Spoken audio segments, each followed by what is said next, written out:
안녕하세요. 기술의 최전선에서 벌어지는 흥미진진한 이야기들을 깊이 파헤쳐보는 시간입니다. 네, 안녕하세요. 오늘은 정말 영화 같은 반전을 보여준 한 회사의 이야기를 가져왔습니다. 단 48시간, 이틀 만에 회사의 방향을 180도 바꿔버린 곳인데요. 그 윈드서프 이야기군요. 맞습니다. 지금은 AI 코딩 도구로 잘 알려진 윈드서프죠. 근데 이 회사가 처음부터 이랬던 건 아니잖아요. 네, 그쵸. 시작은 엑소펑션이라는 이름의 GPU 가상화 기술 회사였어요. GPU 가상화요.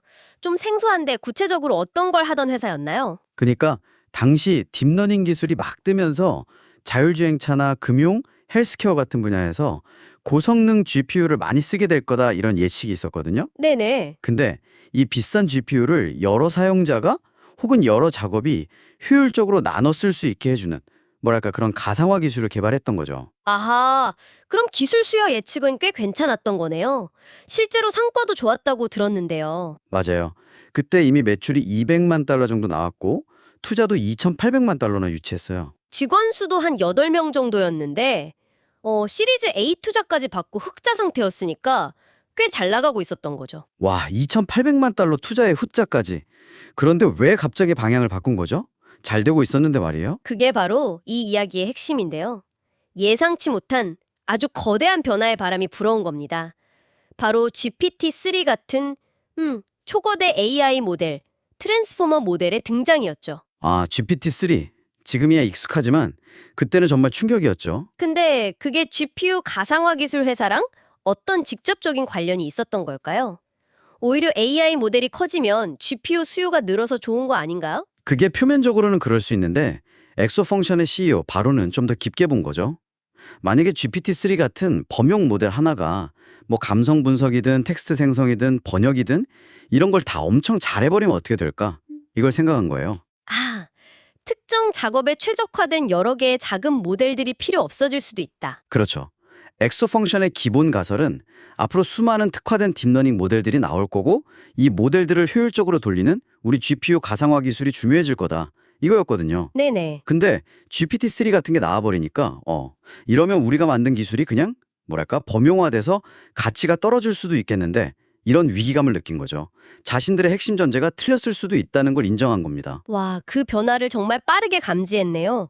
보통은 잘 나갈 때 그런 위기 신호를 무시하기 쉬운데요. 맞아요. 그래서 그 주말 동안 공동 창업자랑 정말 치열하게 논의를 했대요.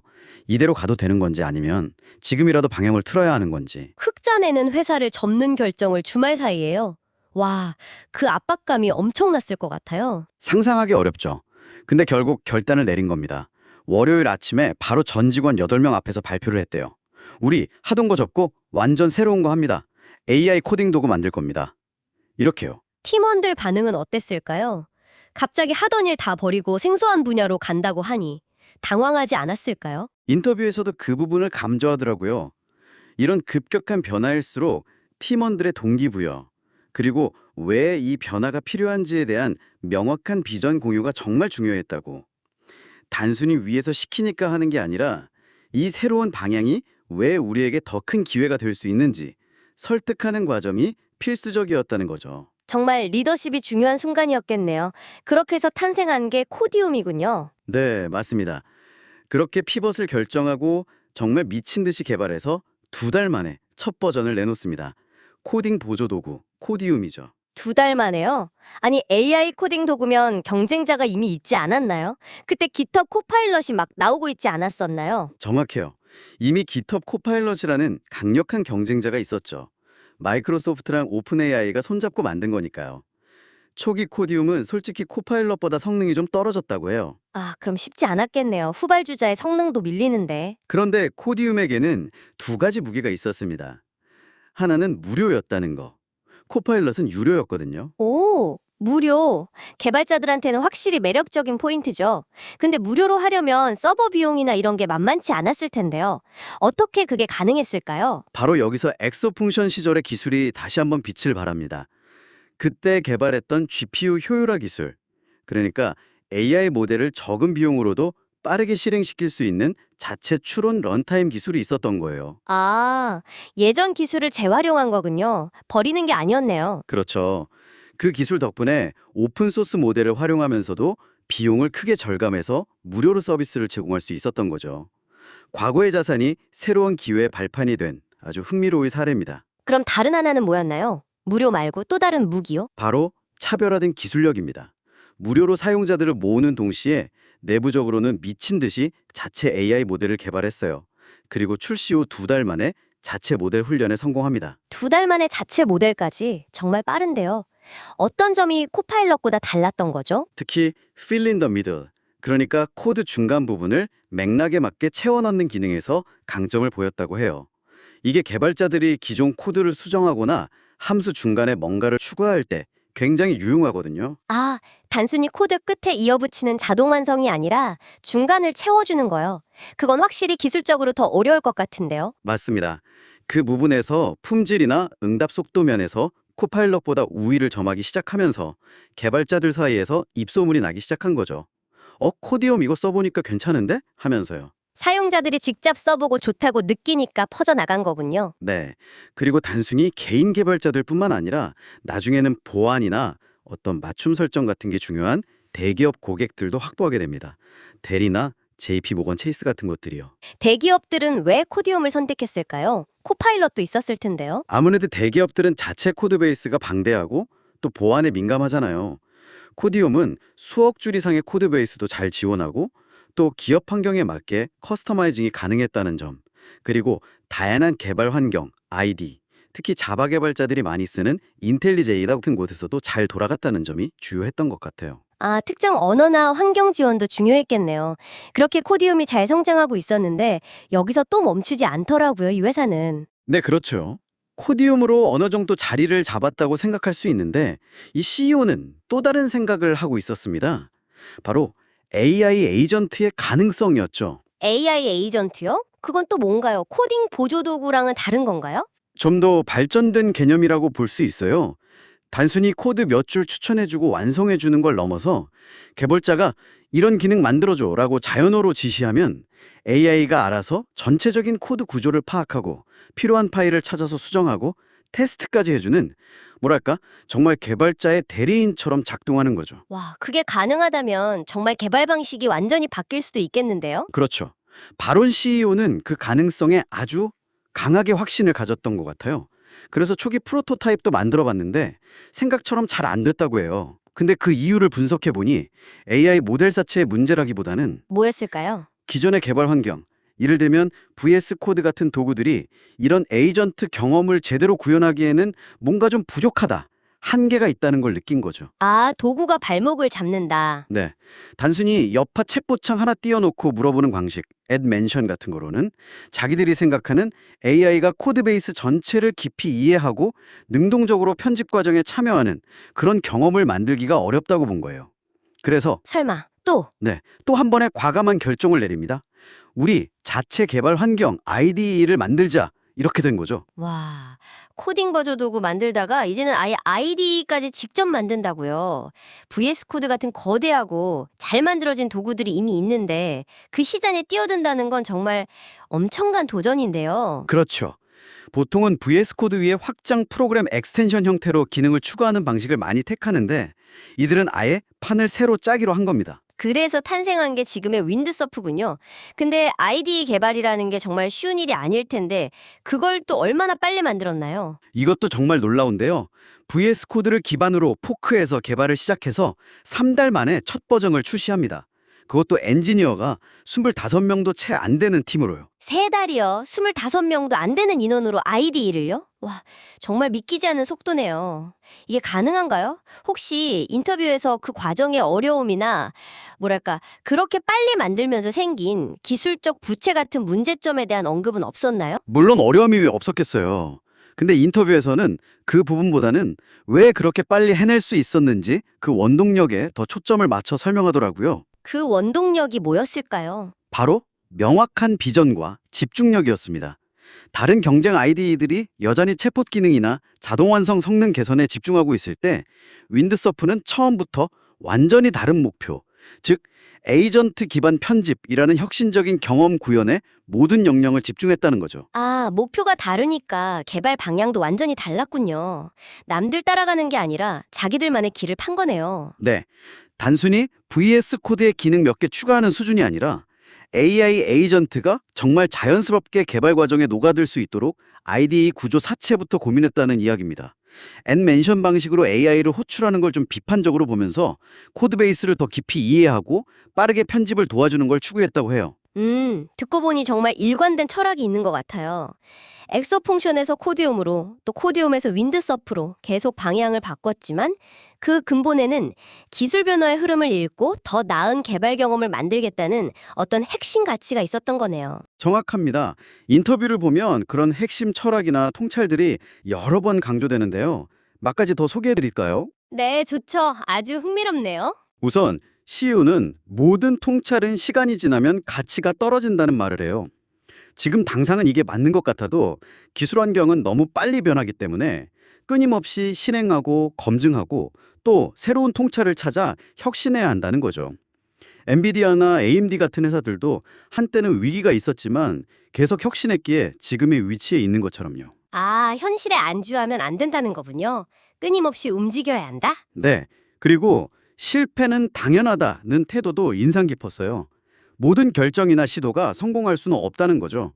오히려 자신들이 하는 베팅의 한 50% 정도만 성공해도 괜찮다고 생각한대요. 50%요?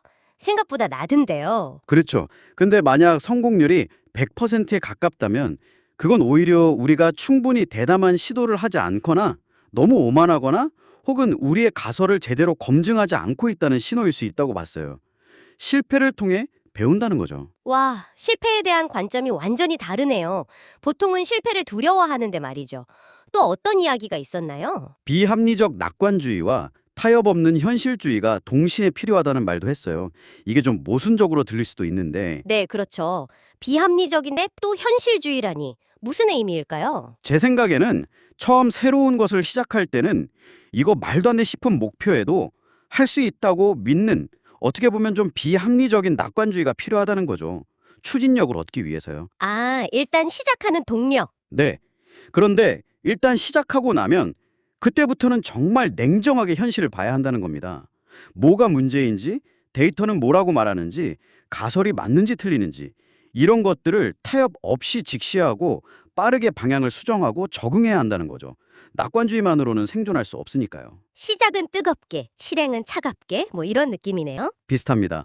그리고 이런 타협 없는 현실주의를 가능하게 하는 도구로 평가 시스템, 이발스의 중요성을 엄청 강조했어요. 평가 시스템이요? 그건 뭔가요? 그러니까 AI 모델이나 복잡한 시스템을 개선할 때 그냥 개발자들의 감에 의존하는 게 아니라 아주 구체적이고 엄격한 평가 지표를 설정하고 그 지표를 꾸준히 측정하면서 개발 방향을 결정한다는 거예요. 예를 들면 어떤 지표들이 있을까요? 뭐 코드를 생성했을 때 실제로 실행이 되는지, 주어진 테스트 케이스를 통과하는지, 사용자가 원하는 정보를 얼마나 정확하게 찾아주는지, 검색 정확도 같은 것들이죠.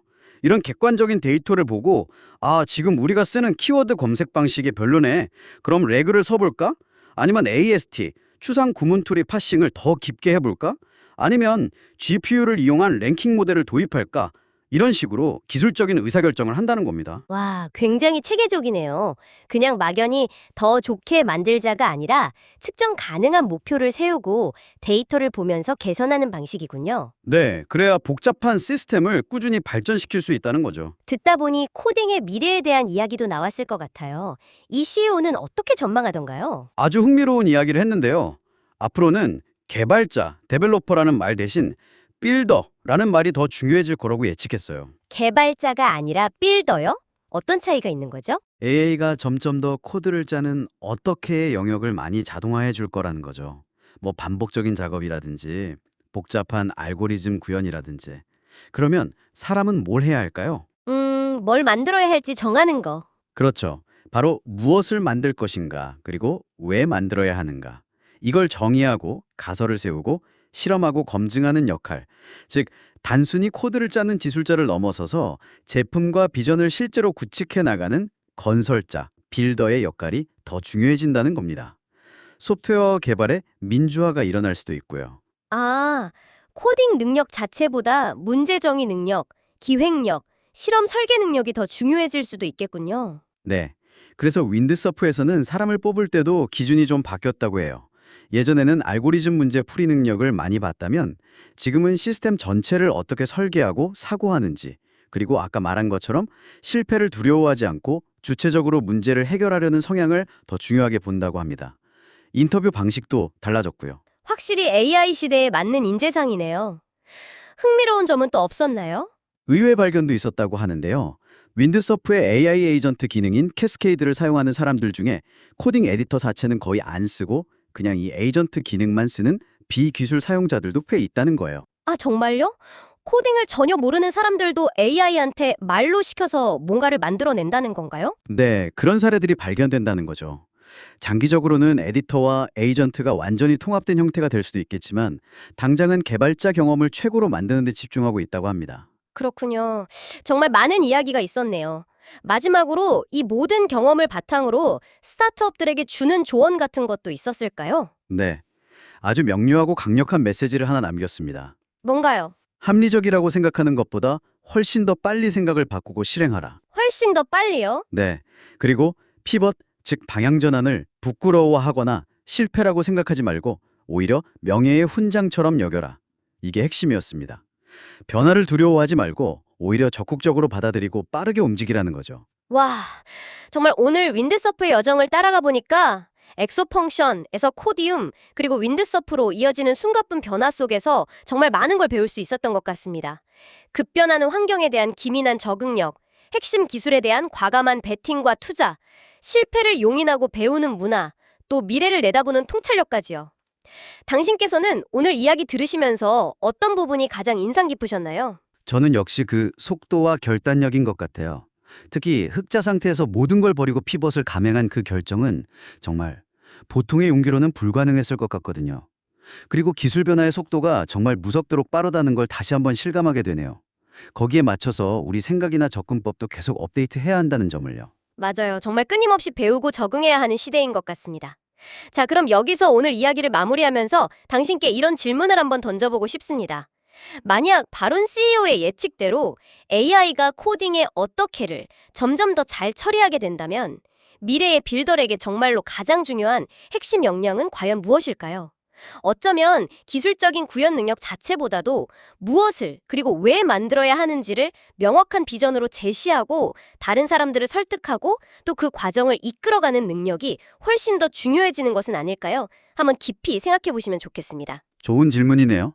다음에 저희는 또 다른 흥미로운 기술 이야기와 깊이 있는 분석으로 돌아오겠습니다. 네, 오늘 함께 해주셔서 감사합니다.